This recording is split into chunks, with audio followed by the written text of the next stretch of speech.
우리는 읽은 본문 말씀을 중심으로 해서 하나님의 자녀의 표지가 또 무엇인가 하는 것을 살펴보기를 원합니다. 오늘 본문에 들어가기 전에 우리가 지난 주일에 들은 말씀을 상기하는 것이 좋습니다. 왜냐하면 오늘 증거되는 말씀과 서로 연결이 되기 때문입니다. 물론 모든 하나님의 말씀은 하나님의 진리, 하나님의 말씀이라는 전 책의 한 몸의 지체와도 같기 때문에 어떤 말씀이든지 전부 다 연결이 되기 마련입니다. 그러나 지난 시간에 생각한 말씀과 오늘 우리가 든 말씀은 직접적인 연관이 있기 때문에 지난번에 들었던 말씀을 생각하는 것이 좋습니다.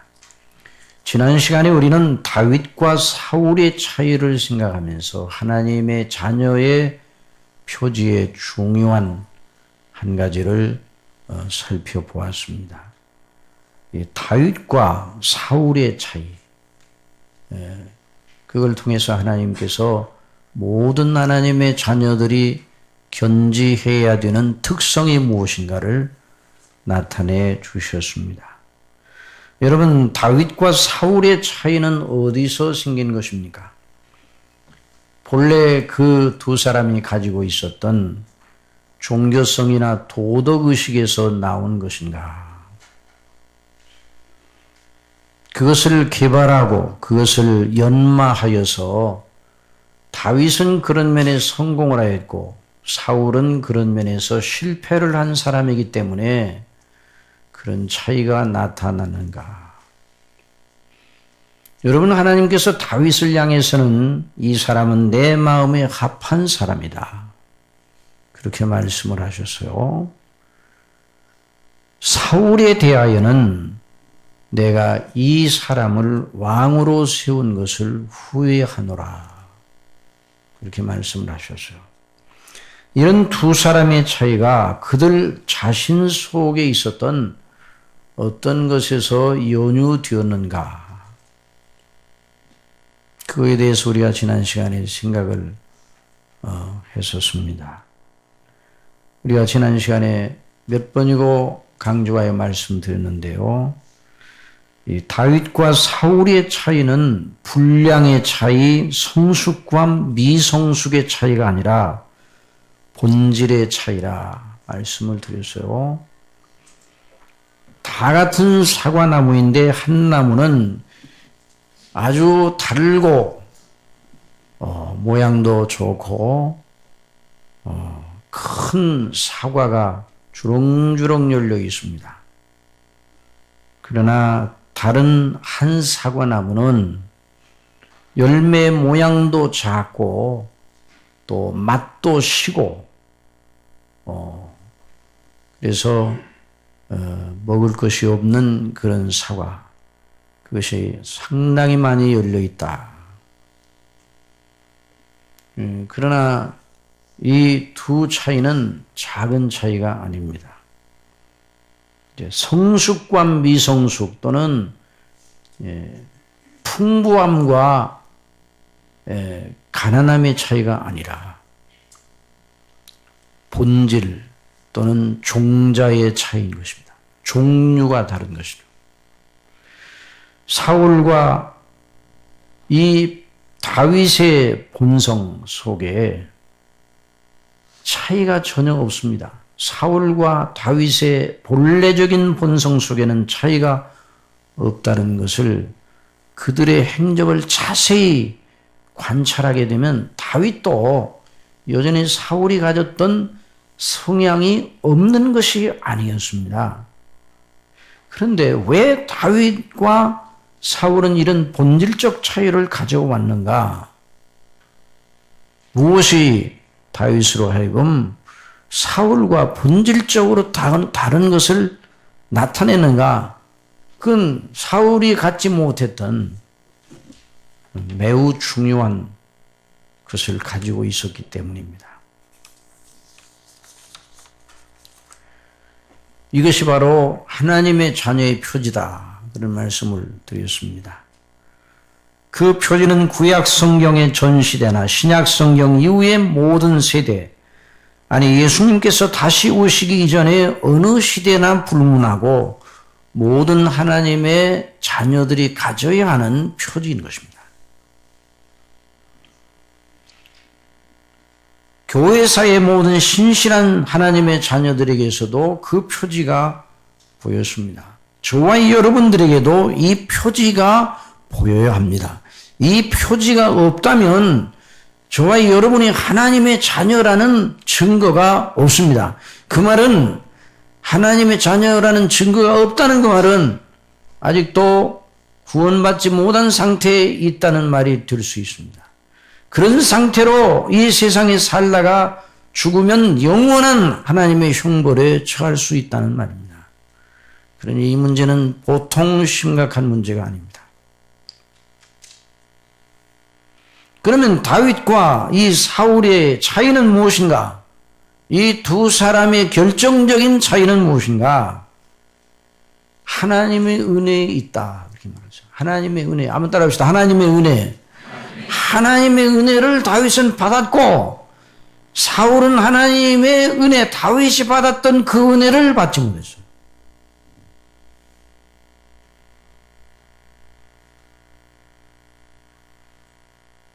그런데 그 하나님의 은혜라는 그 하나님의 은혜를 성경에서는 하나님의 은총, 하나님의 자비, 하나님의 긍휼, 하나님의 사랑, 하나님의 인애 등으로 달리 표현되기도 했습니다. 어떤 관점에서 보느냐에 따라 하나님의 은혜라 그렇게도 표현하기도 하고 하나님의 사랑이라 그렇게 표현하기도 하였습니다. 하나님의 은혜는 하나님께서 그것을 받을 만한 자격이 없는 사람에게 베풀어 주시는 하나님의 놀라운 호의, 값없이 대가 없이 베풀어 주시는 호의라 그렇게 말할 수 있어요. 그런데 그 은혜를 누구에게 주시는가? 하나님께서 사랑하시는 자에게 주시는 것입니다.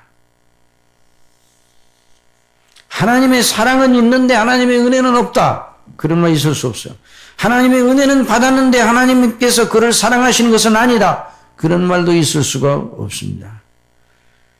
하나님의 자비하심, 하나님의 불쌍히 여기심, 하나님의 긍휼, 하나님의 인애, 이 모든 것이 다 하나님의 은혜를, 여기서 말하는 하나님의 은혜로 표현되는 것을 나타내는 별명이라 그렇게 말할 수 있어요. 자, 성경의 통계를 참조하였습니다. 은혜라는 표현, 하나님의 은혜라는 표현을 통계에서 조사해 보니까 275번이 사용되었어요. 은총, 하나님의 은총이라고 표현된 부분은 43번. 하나님의 자비, 자비라는 그 단어가 48번. 긍휼, 하나님의 긍휼 169번. 사랑으로 표현된 대목이 517회. 인애, 하나님의 인애라는 말이 15번. 그러니 그 모든 경우를 다 합하니까 1067회가 되었어요. 여러분, 하나님의 은혜, 하나님의 사랑, 하나님의 자비, 하나님의 인애를 성경이 얼마나 줄기차게 증거하고 있는가를 우리는 그걸 통해서 알게 됩니다. 1000번이 넘도록 하나님의 사랑, 하나님의 인애, 하나님의 자비에 대해서 강조를 하고 있어요.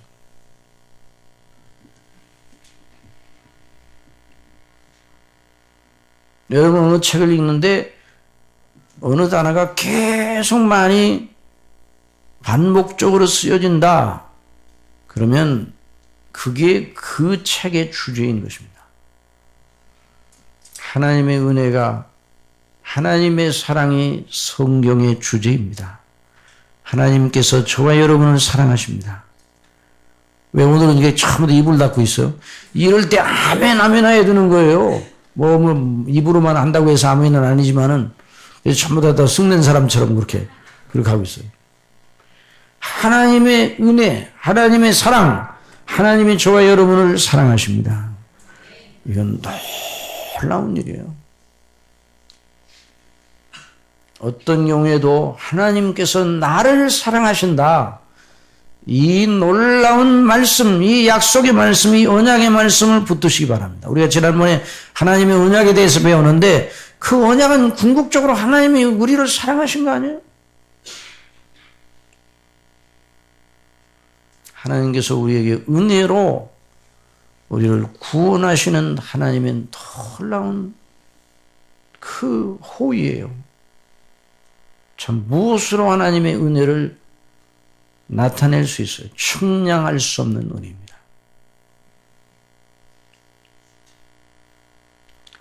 이 하나님의 은혜, 하나님의 사랑이라는 것은 우리 마음의 정서를 건드리는, 마음의 정서에 어떤 기분 좋은 생각을 가지도록 건드리는 그런 어떤 정서적인 터치가 아니에요. 많은 사람들이 은혜와 사랑을 그런 차원에서 보려고 그러는 거예요.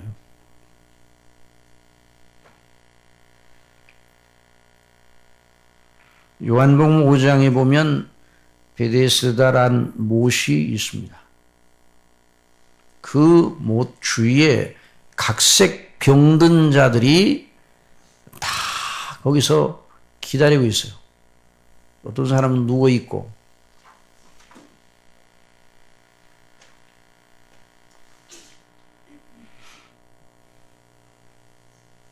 이는 천사가 가끔 못에 내려와 물을 움직이게 하는데 움직인 후에 먼저 들어가는 자는 어떤 병에 걸렸든지 낫게 되밀어라.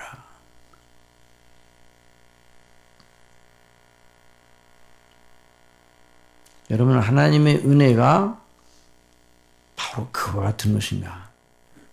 이제 물을 이렇게 와서 천사가 물을 움직인다면 물 표면을 갖다 탁 터치해서 천사가 그럼 거기 가면 처음 가는 사람이 낫는다.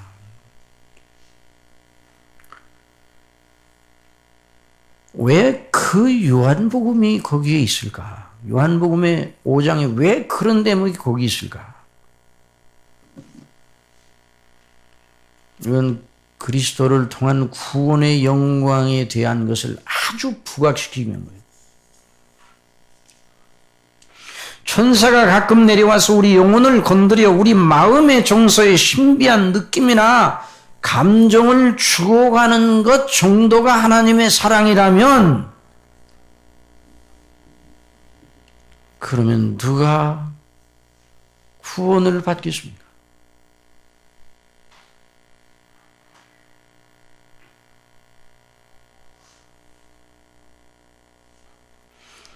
베데스다 연못가에 38년 된 병자가 누워서 그 혜택을 볼까 하며 거기 있었어요. 38년 동안 병든 상태에 그 못에 38년 동안 누워 있었는지 그건 모르겠어요. 그러나 꽤 오래된 것 같아요.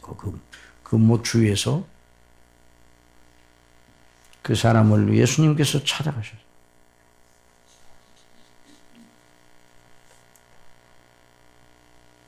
물을 움직이는, 그래서 처음 들어오는 사람에게 병을 낫게 하는, 한 번 낫게 하는, 일회성으로 끝나는 그런 천사의 효력이 아니라 우리 구주 예수님, 누구든지 믿으면 누구든지 구원을 주시는 우리 예수님께서 거기에 나타나셔서 그 누운 것을 보시고 병이 벌써 오랜 줄 아시고 이르시되 네가 낫고자 하느냐? 병자가 대답하였습니다. 주여, 물이 움직일 때 나를 못에 넣어줄 사람이 없어서 내가 내려가는 동에 다른 사람이 먼저 내려가나이다. 우리 예수님 말씀하셨습니다. 일어나 내 자리를 들고 걸어가라. 놀라운 말씀입니다. 일어나 내 자리를 들고 걸어가라. 다 같이 일어나 내 자리를 들고 걸어가라. 여러분, 이 2015년도가 일어나 우리의 자리를 들고 일어나는 이와 같은 일이 있기를 바랍니다. 예수님께서 살아계신 예수님, 구원의 주 예수님, 믿으면 누구든지 구원을 주시고 영생을 주시고 하나님의 신령한 복을 주시는 바로 그 예수님, 그 예수님의 명령, 그 예수님의 명령에 따라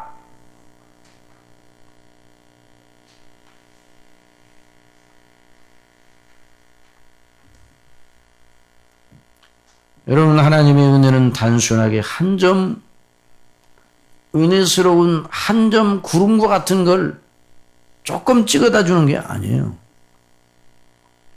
하나님의 은혜는 무엇입니까? 하나님의 사랑하시는 자를 구원하시기 위해서 성삼위 하나님께서 창세전에 정하시고 창세 이후 그 뜻대로 죄에서 구원하여 영원한 하나님 나라의 기업을 물려받는 하나님의 자녀들로 만드시려는 성삼위 하나님의 행사예요.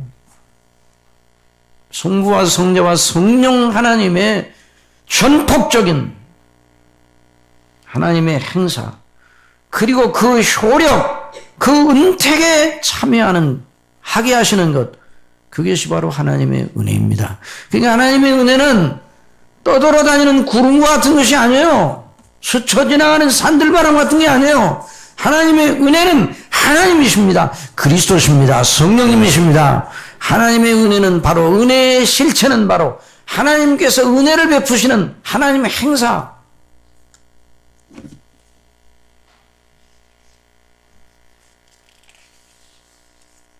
그러니 하나님의 은혜는 거대하고 영원하고 측량할 수 없습니다. 이 하나님의 은혜를 귀하고 귀하게 여기는 저와 여러분이 되기를 바랍니다. 귀하게 여겨야 돼. 하나님의 은혜를 내가 받아야겠구나. 하나님의 은혜 안 받으면 나 아무것도 아니야, 내 인생. 이렇게 생각하는 사람이 바로 그리스도인들의 하나님의 자녀들이에요. 다윗과 사울의 차이가 바로 그거예요.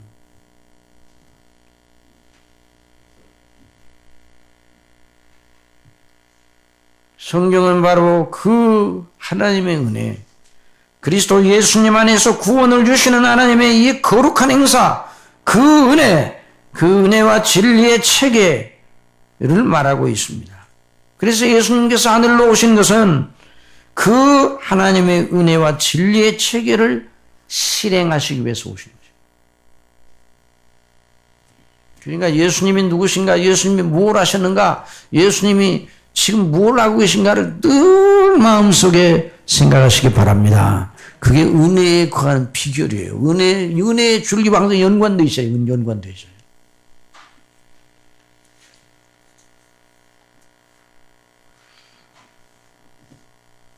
말씀이 육신이 되어 우리 가운데 거하시며 우리가 그 영광을 보니 아버지의 독생자의 영광이요 은혜와 진리가 충만하더라.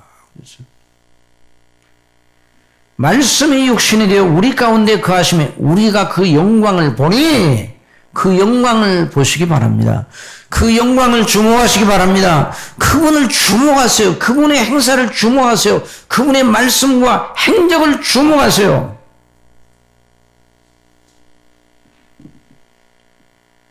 그러니 아버지의 독생자의 영광이요 은혜와 진리가 충만하더라. 그러므로 예수님의 영광을 모르는 사람은 하나님을 모르는 사람입니다. 하나님을 본 사람이 아무도 없지만 아버지 품속에 계셨던 독생하신 하나님께서 나타내셨느니라 말씀을 했어요. 독생하신 하나님이 그 예수님의 영광, 그 영광을 보고 하나님이 바로 그러신 분이고 하나님이 정말 살아 역사하시는구나. 바로 이분이 바로 하나님이시고 하나님의 아들이시구나. 이렇게 알고 고백하는 사람이 바로 하나님의 자녀예요. 이게 바로 하나님의 자녀의 표지예요. 은혜와 진리가 충만하더라. 우리가 그 충만한 데서 받은 은혜 외에 은혜로라. 그 은혜의 충만한 데서 받고 또 받고 또 받는 사람이 하나님의 자녀들입니다. 베데스다 연못의 물을 가끔 움직이는 천사의 행사,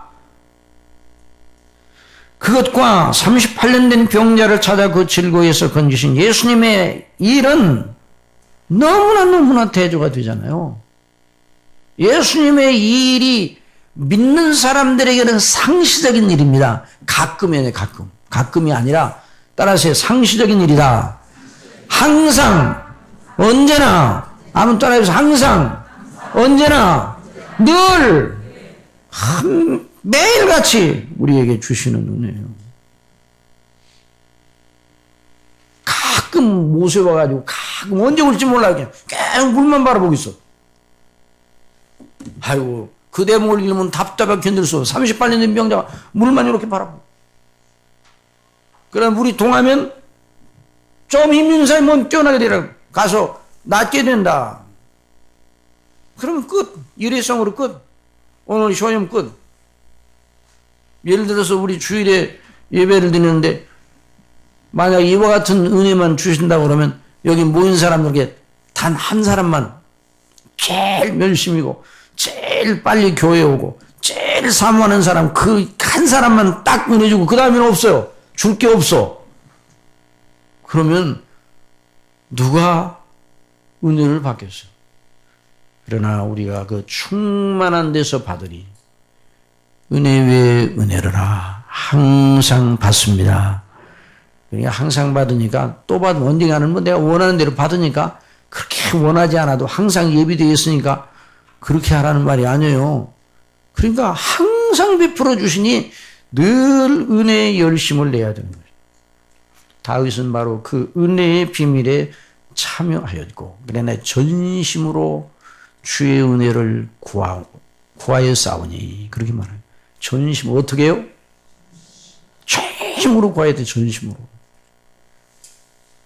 학생들 여기 바라봐요. 여기 바라봐요. 저를 바라보세요. 여기 나를 바라봐. 나를 그렇게 이렇게 하고 있지 말고 이렇게 나를 바라봐. 이렇게 고개를 들고 누구를 바라봐야 돼? 주님을 바라봐요. 주님을. 여기 바라봐요. 이제 반드시 앉아서 이렇게 반드시 앉아. 정주하고. 그 하나님의 은혜의 비밀에 참여한 사람이 다윗이에요. 사울은 그 일에 아주 낯선 사람이었어요. 낯선 사람. 하나님의 은혜에 낯선 사람이 되면 안 돼요. 하나님의 은혜에 낯선 사람은 천국에 못 들어갑니다. 천국은 하나님의 은혜에 익숙한 사람만 들어갑니다. 이 세상에서 하나님의 은혜의 맛을 보지 못하면 천국에서도 볼 수가 없어요. 이 세상에서 은혜를 받지 못하면 천국에 가서나 받는 그런 은혜 아니에요.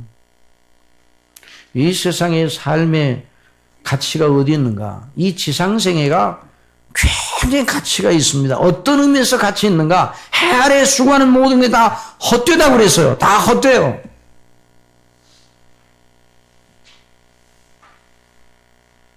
이런 대중가요 가사를 한번 봐요. 그러면 뭐 그저 사람과 사람끼리 뭐 그리웠다, 사랑했다, 헤어졌다, 뭐했다, 사랑, 서운했다가 원망했다가 뭐 사람과 사람끼리 그 가사 속에 다 드러나죠. 그 속에서 세상 삶이 다 나타내는.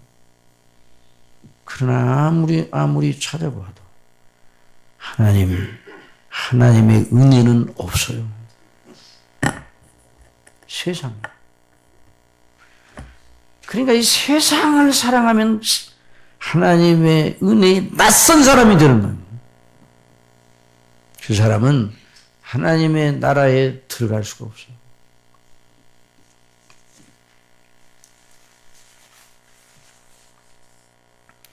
그래서 다윗과 사울 사이에 그 사고방식, 생각하는 것이나 마음성이 아주 달랐어요. 판이하게 달랐습니다. 마음을 쓰고 생각을 이어가며 그 생각을 따라 행동하는 그 인격의 체계가 다윗과 전혀 사울이 달랐어요. 다윗도 여전히 부족한 사람이에요.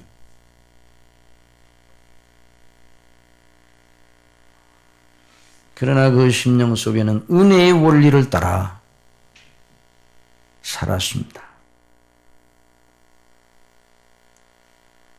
다윗은 늘 주님의 이름을 불렀습니다. 넘어져서도 주님의 이름을 불렀어요. 어린아이들이 탁 넘어지면 누구 이름 부릅니까? 가다가. 누구 이름 불러요? 근데 여러분은 왜 넘어질 때 주님의 이름을 안 부릅니까? 주님의 이름을 불러야 돼, 주님을. 오, 아버지, 나의 주, 나의 하나님이시오.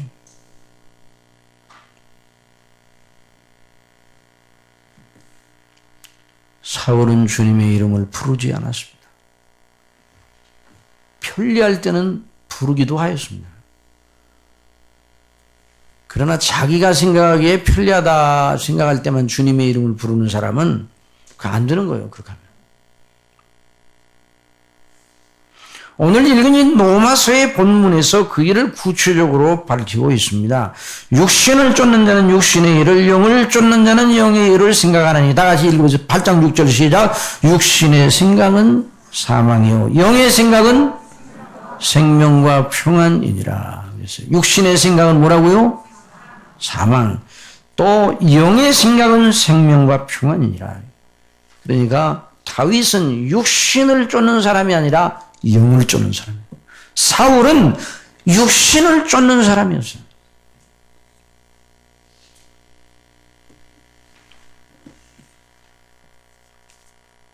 육신이라는 말과 영이라는 말이 대조적으로 쓰이고 있습니다. 여기서 말하는 육신, 육체는 무엇이고 영은 무엇인가, 이걸 잘 우리가 이제 들어야 됩니다. 육신이라는 말의 사전적 문자적 의미는 그냥 살, 육신, 몸. 영어로는 플래시. 원어도 그렇게 써요. 그냥 살덩어리. 이건 말, 육신. 사람의 몸을 가리켜, 몸을. 육신이라는 말이에요. 그런데 성경에서 사람을 가리켜 육신 또는 육체라 이렇게 말한단 말이죠. 모든 육체는 풀과 같고 그 모든 영광이 풀의 꽃과 같다, 이런 말씀을 했어요. 그러니까 인생을 가리켜 육체라 그렇게 표현을 하였어요. 그 왜 그렇게 표현을 하였는가?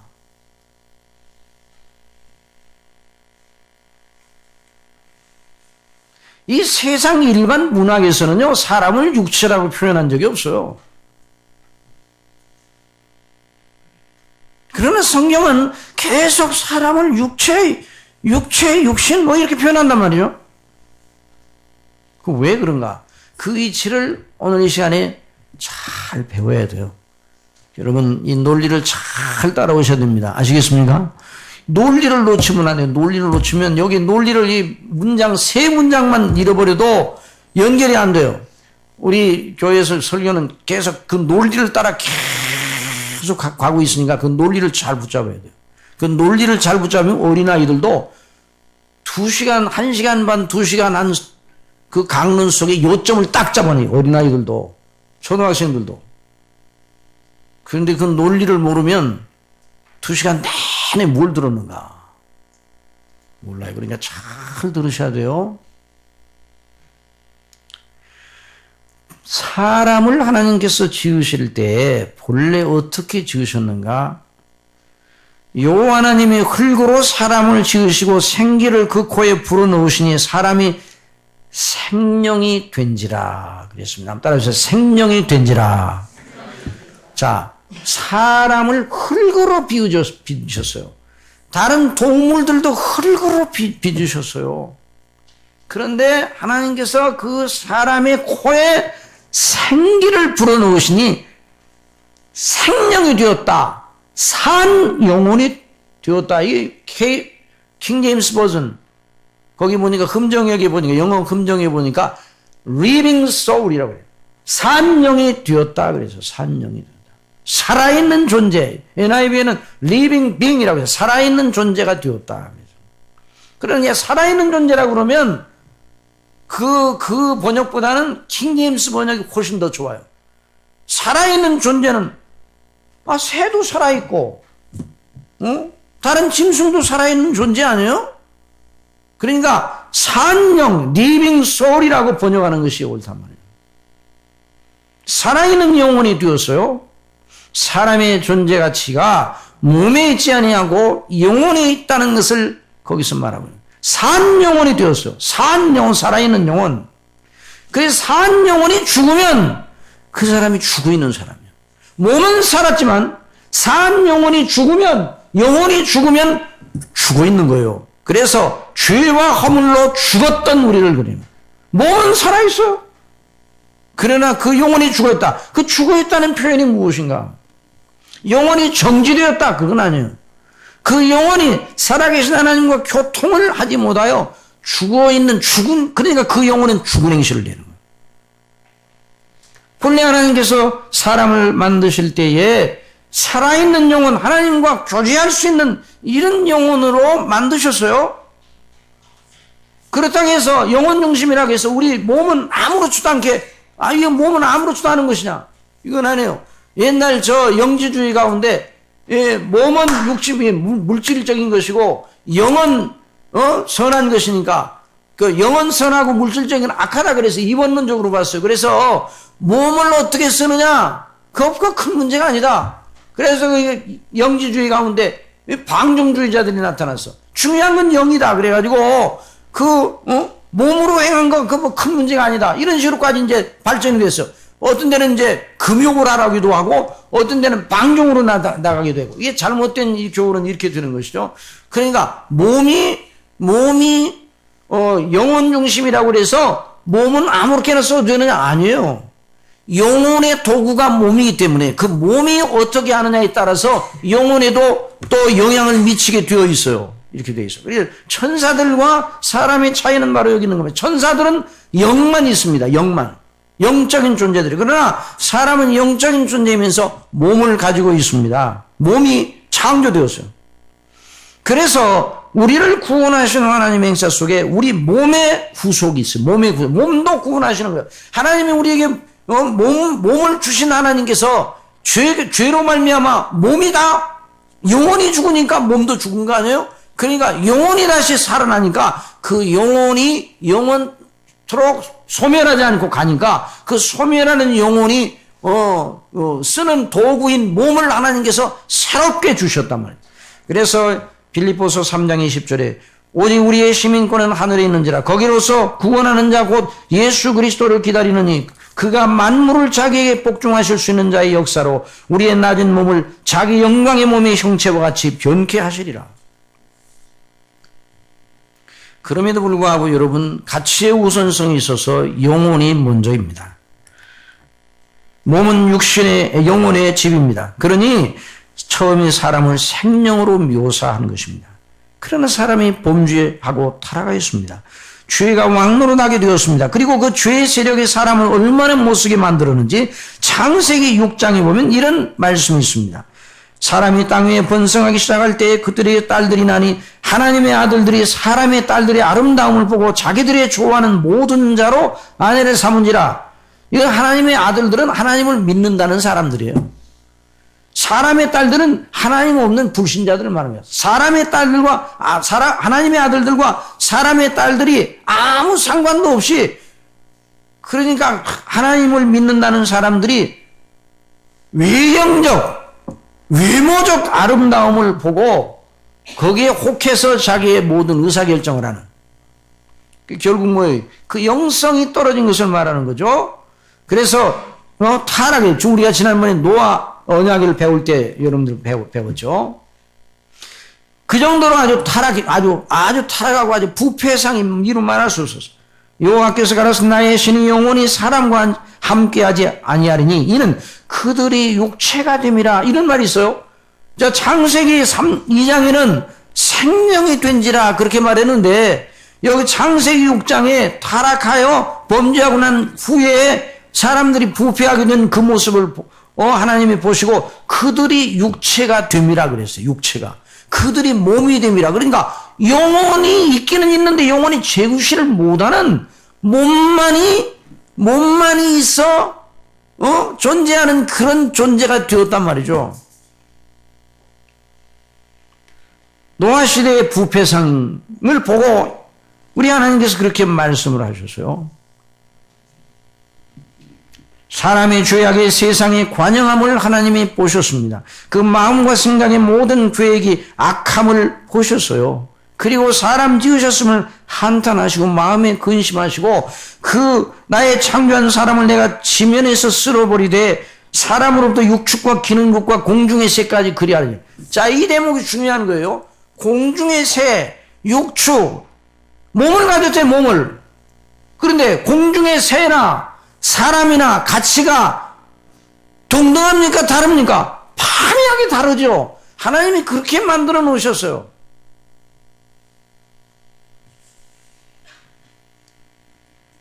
사람들에게 영혼이 있어요. 하나님의 형상대로 지음받은 하나님의 형상이 각인되어 있는 영혼이 있단 말이죠. 짐승은 그것이 없어요. 그런데 범죄하니까 그 본성의 성향이 영혼은 어디가 있는지 있기는 있는데 제 기능을 발휘하지 못해요. 그때부터 사람을 육체라 그렇게 불러요. 그때부터 사람을 부를 때 성경의 육체라. 저희가 육체뿐이니라. 그 본성의 성향과 그 마음의 생각과 노선이 몸의 생명과 소욕의 수준을 넘어가지 못했다. 우리 예수님께서 무엇을 먹을까? 뭐라고 또 말씀하시죠? 무엇을 먹을까? 딸 무엇을 먹을까? 무엇을 마실까? 무엇을 입을까? 염려하지 말라 말씀하셨죠. 이 말씀이 무슨 말씀이에요? 사람의 수준이 무엇을 먹을까, 무엇을 마실까, 무엇을 입을까의 수준 이상 올라가지 못한다는 거예요.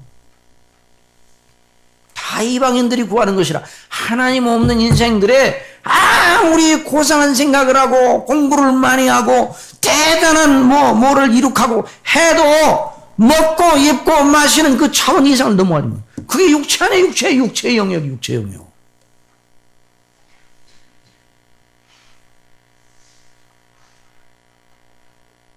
무엇을 마실까, 무엇을 입을까, 무엇을 마실까 염려하지 말라.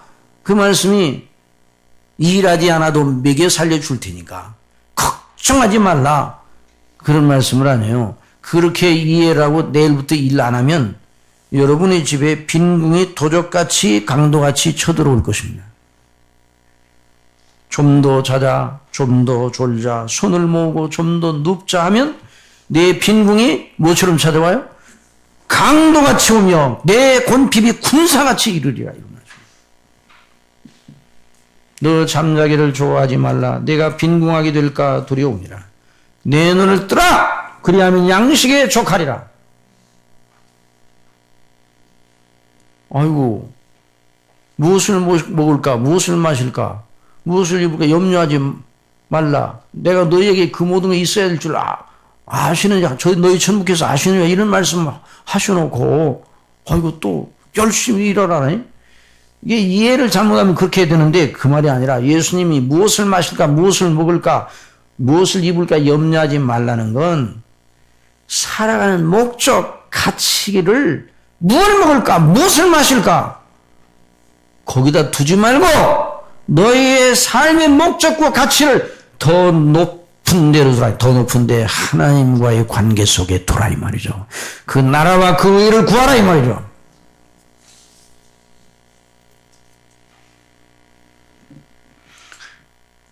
의식주의 차원을 넘어가지 못하는 생각. 정말 하나님 없는 사람은요 아무리 고상하게 참 인생을 보면요 참 하나님 없는 인생 얼마나 고상하게 잘 입어요. 여기 계신 분들 전부 다 고상하게 입으셨잖아요.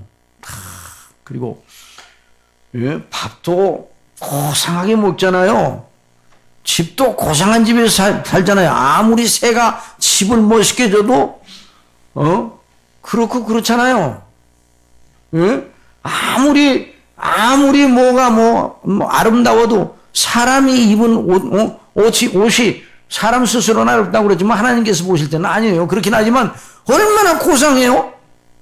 근데 고상한 그런 의식주를 가지면서도 생각하는 건 땅의 차원이고 육체의 차원이라 이 말이에요. 이건요, 아무리 엘리트, 아무리 공부를 많이 하고, 아무리 뭐를 많이 소유하고, 권세가 아무리 높아도 그 이상은 올라갈 수가 없습니다. 이런 말 하면 누가 기분 나쁘게 생각할지 몰라. 아무리 그 사람이 돌을 닦고, 철학을 하고, 그래도요, 성경은요, 그건 세상의 초등학문이라고 그럽니다. 하나님을 알지 못하면 그 차원을 벗어나지 못합니다. 육체를 벗어나지 못하는 거예요. 그걸 알아야 돼요. 그러니까 하나님을 아는 것을, 하나님을 알고 예수님을 믿는 걸 부업으로 생각하면 안 되는 거예요. 부업으로. 내가 먹고 사는 데 있어 중요한 부업이다. 이렇게 생각하면 믿음 생활하면 안 되는 거예요. 믿음이 본업입니다. 여러분 믿으십니까? 믿음이 본업, 영의 생각, 영을 쫓는다는 말은 그게 바로 다윗이 그런 사람이었어. 다윗은 왕이 되는 거 목적이 아니었어요. 다윗이 내 왕 되겠다. 목동을 하면서 언제 나는 틀림없이 왕궁에 거할 거야. 지금은 목동 이렇게 꿈꾼 적이 없어요. 우리 집이 내가 무엇이 한데 주께서 나를 이렇게 선대하시며 내 집이 무엇이 한데 정말 기이하고 귀한 일이었어요. 아무것도 아닌데 아무것도 자랑할 것이 없는데 하나님께서 나를 높이셔서 그 하나님의 나라와 영광을 위하여 나를 위에다 세우시고 왕이 올리시고 그 생각할 때 그 언약을 받을 때 너무너무 귀한 거예요. 그래서 이것은 나의 개인의 문제가 아니라 바로 이 일이 하나님의 뜻이고 그 다윗에게 주신 언약에서 그리스도가 나실 것에 대한 놀라운 뜻이 있다는 걸 알고 눈을 바로 거기다 두고 다윗은 살았어요. 평생. 그리고 왕이 되어 하나님을 믿는 걸 부업으로 삼지 않았어요. 왕이 되어서 하나님의 영광을 위하여 하나님의 이름을 위하여 이 왕권을 사용해야 되겠다. 그런데 잠시 그날 낮잠을 잤어요. 낮잠을 자가지고 생각을 딱 놓고 옥상에 들여다보고 따라서 오정오정 되다가 넘어집니다. 정신 똑바로 쳐야 돼요. 어느 누구도. 그러니까 꽈당 넘어졌어요. 육체의 생각이 그 사람을 순간 사로잡았어요. 그러니까 다윗 떡을 막을 수 없어요. 누가 이겨요 그걸? 이거 나는 결심이 많고 나는 도덕적이고 나는 교양이 많고 상식이 높아서 나는 절대로 그런 일 안 한다. 천만의 말씀은.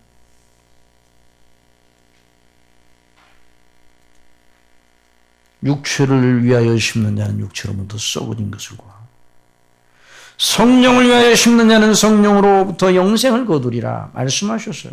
그러니까 본성대로 행하면 영을 쫓지 않고 육신을 쫓는 것이 육신의 소욕대로 바로 하나님 없이 예수님 없이 사울이 그런 사람이었어요. 그러니까 사무엘을 통해서 하나님 목소리를 순종하는 것이 수양의 기름보다 낫다 말씀하죠. 다윗은 범사에 하나님을 섬겼어요. 하나님께서 주신 은혜대로 주님의 성령님의 감동하심을 늘 받았고요. 전심으로 은혜를 구하였고 명하신 대로 귀하게 보시는 대로 규례대로 말씀대로 자기의 심사와 중심을 지키려고 늘 애를 썼어요. 나의 힘이 되신 여호와여 내가 주를 사랑하나이다. 그것이 다윗에게 있었어요. 다윗이 넘어져서 주님을 찾으며 애달게 슬프게 하나님 앞에 울며 요가 썩었다고 해요. 이 벽이 요가 썩일 정도로 울면서 주여 내 죄를 도말하소서 나를 긍휼히 여기소서 내가 날 때부터 죄인이었습니다. 그걸 모르고 내 본성을 모르고 모친이 죄 중에 나를 잉태하였는데 날 때부터 죄인이라는 이 사실을 모르고 내가 하나님 앞에 범죄를 하였습니다. 내 마음에 청한 마음을 창조해 주세요. 주의 성신을 내게서 거두지 마소서. 구원의 즐거움을 제게 회복시켜 주세요. 자원하는 심령을 주세요. 이게 바로 영의 생각이에요. 영을 쫓는 생각이에요. 하나님을 붙들고 그리스도 예수님 안에 있는 놀라운 은혜의 영광을 바라보면서 나갔던 사람입니다. 자기가 얼마나 본성적으로 죄인임을 알았던 사람이에요. 이 사도 바울도 마찬가지예요. 자기 속에 선한 것이 없다는 것을 알았어요. 예수님 믿고 잘 하나님의 계명대로 지켜봐야 되겠다 생각하고 막 결심을 했는데 안 돼요. 자기 속에 원함은 내게 있으나 선을 행하는 것은 없다. 선을 행하는 능력이 없어요. 그러므로 내가 한 법을 깨달았노니 곧 선을 행하기 원하는 나에게 악이 함께 있는 것이로다. 내 속사람으로는 하나님의 법을 즐거워하되 내 지체 속에서 한 다른 법이 내 마음의 법과 싸워 내 지체 속에는 죄의 법 아래로 나를 사로잡아 오는 것을 보는도다. 여러분, 저나 여러분이나 장사가 없어요. 그 사람은 굉장히 의지가 강하고 성실하고 그러기 때문에 안 그렇겠지. 천만의 말씀이에요. 하나님의 은혜와 그 놀라운 성령님의 역사 의지하고 말씀을 바라보고 그리스도의 십자가를 바라보고 하나님의 놀라운 은혜의 책의 진리를 붙잡고 하나님께 기도하고 이런 생활을 안 하면 아이고 나는 안 넘어진다. 벌써 넘어져 있는 거예요. 그거 아시겠어요? 따라하세요. 기도도 안 하고 말씀도 상고하지 아니하고 성령의 인도함도 안 받고 벌써 넘어져 있는 거예요. 벌써 내 영혼이 진토에 붙어 싸우니 그걸 알고 이 시편 119편 기자인 다윗이 화들짝 놀라서 주의 말씀대로 나를 소성시켜 주시옵소서 그랬어요. 그런데 사울은 그런 것이 없어요. 다윗도 하나님 앞에 오라 나는 곤고한 사람. 내 지체 속에 한 다른 법이 내 마음의 법과 싸워 내 지체 속에는 죄의 법 아래로 나를 사로잡아 오는 것을 보는도다. 오라 나는 곤고한 사람이로다. 이 사망의 몸에서 누가 나를 건져내랴. 자기 자신이 죄인임을 알았어요. 그러니까 죄인들 자기 스스로는 무능한 줄 알았어요. 그러니까 하나님의 은혜를 의지하는 거예요. 구원의 도리를 의지하는 거예요. 성령님을 의지하는 거예요. 예수 그리스도의 십자가의 피를 의지하는 거예요. 그냥 괜히 의지하라는 게 아니에요.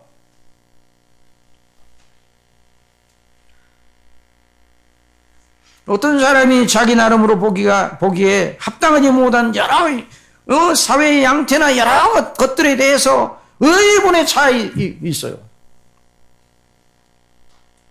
그래서 제가 그분에게 물었습니다. 형제님은 자기 죄로 인하여 애통하여 울어본 적이 있습니까? 대답을 못합니다. 사랑하시는 여러분, 여러분이 자신의 죄인임을 압니까? 한번 대답해주세요. 여러분이 죄인임을 압니까? 어느 정도 죄인이라고 생각하십니까? 사도 바울은 죄인 중 죄수라고 그랬어요. 그 말이 바로 저와 여러분의 고백이 되어야 합니다. 또 하나님 앞에 내보일 것이 없어요.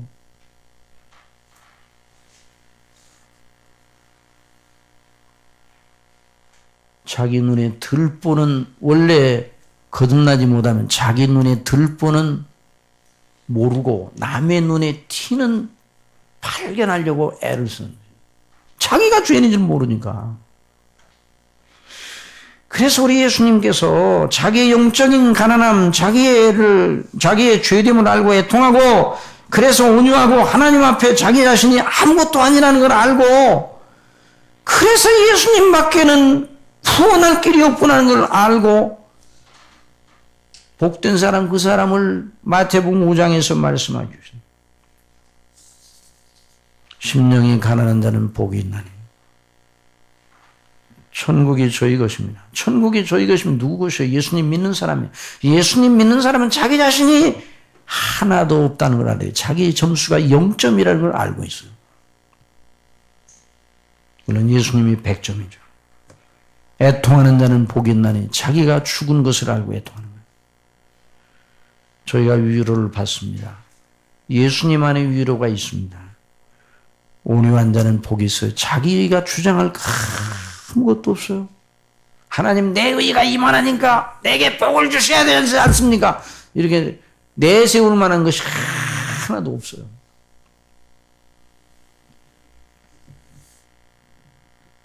그런 사람이 예수님 안에는 영원한 기업을 물려받는 사람입니다. 천국을 물려받는. 그 사람이 비로소 자기 의가 없음을 알고 애타하고 하나님 앞에 옳은 걸 자기를 위해 드림으로 길을 찾으려고 하는 사람이에요. 하나님 앞에 옳은 것이 최고의 가치야. 이제부터는 자기가 죄임을 알고, 그 사람은 그래서 예수님 안에 있는 의가 그렇게 영광스럽고 높은 거예요. 예수 그리스도의 의가 나의 영원한 반석이요, 나의 방패요, 나의 보증이다. 나는 아무것도 자랑할 것이 밖에 없고 그리스도께서 나를 위해 행하신 그 일 외에는 하나님 아버지께 가지고 나갈 것이 없습니다. 이 사람이 의에 줄이고 목마른 자요, 그 사람이 배부름을 얻을 것입니다. 그리스도 안에서. 이 사람이 바로 영의 사람이에요. 영의 생각. 바로 이 사람이 영을 주는 사람, 성령님의 역사. 그래서 사도 바울은 이렇게 그리스도 안에서 구원을 받은 사람 속에 보혜사 성령님을 주셔서 하나님이 기뻐하는 그 믿음의 삶을 살도록 하셨다는 사실을 증거하는 거예요. 이게 로마서 8장이 그걸 말하고 있는 거예요. 자, 로마서 8장 이제 시간이 많이 지나가서 더 좀 했으면 좋겠는데 시간이 너무 많이 지나갔다 생각이 듭니다. 그래서 8장 1절 다 같이 봅시다. 시작. 그러므로 이제 그리스도 예수 안에 있는 자에게는 결코 종잡니다. 그러니까 사도 바울이 자기 자신을 바라보다 애통하다가 금방 누구를 바라봅니까? 예수 그리스도로 봐요. 예수 그리스도, 거기 25절, 24절. 오라 나는 곤고한 사람이로다. 이 사망의 몸에서 누가 나를 건져내랴. 우리 주 예수 그리스도로 말미암아 하나님께 감사하리로다. 얼른 예수님을 바라봐요.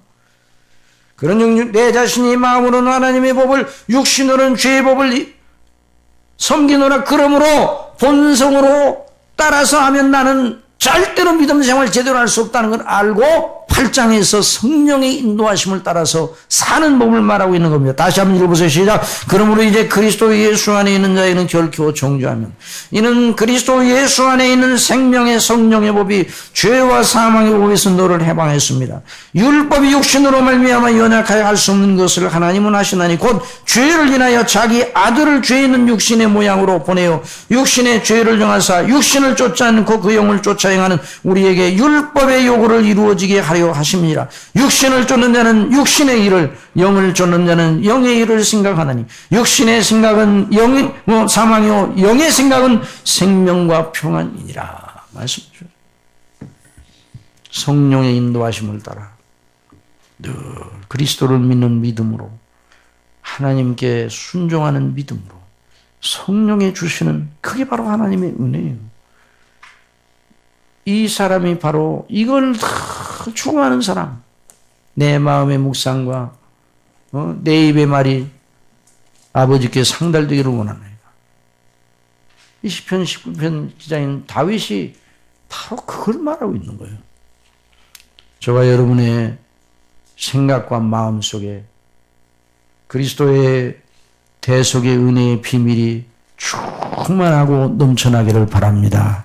그래서 무엇을 하든지 하나님의 자녀로, 무엇을 하든지 주의 영광을 위해서 행하는 이런 역사에 있기를 바랍니다. 그래서 범사의 우리 삶의 모든 순례길 한 걸음 한 걸음이 본성을 쫓지 아니하고 육체를 쫓지 아니하고 성령의 인도하심을 따르는 귀한 역사에 있기를 바랍니다. 기도하겠습니다. 사랑하시는 아버지 하나님, 저희 속에 아직도 본성이 있어서 죄의 본성, 나면서부터 가진 죄악의 본성, 육체의 소욕이 있어 우리를 날마다 억어하고 주장하려고 하고 그걸 통해서 사단이 우리의 믿음의 길을 방해하고 막으려고 합니다. 이 실상을 우리가 조금도 잃어버리지 말게 해주시고, 그래서 우리 주 예수 그리스도를 바라보고 그 십자가의 대속의 은혜를 높이며 아버지의 그 사랑을 의지하여 그 은혜를 힘입고 성령님의 인도하심과 능력 주심을 의존해야 된다는 절대적 필요성을 언제나 잊지 않도록 은혜를 주시고 어떤 경우라도 주님을 바라보게 하여 주옵소서. 어떤 경우라도 성령님이 인도를 따르게 해주시되 말씀을 따라 늘 우리의 생각을 이어가고 거기서 우리의 헌신과 행동이 순종하는 행동이 나타나게 하여 주옵소서. 그래서 우리가 하나님의 자녀인 것을 드러내는 저희들이 되게 하여 주옵소서. 예수님의 이름으로 기도드리옵나이다. 아멘.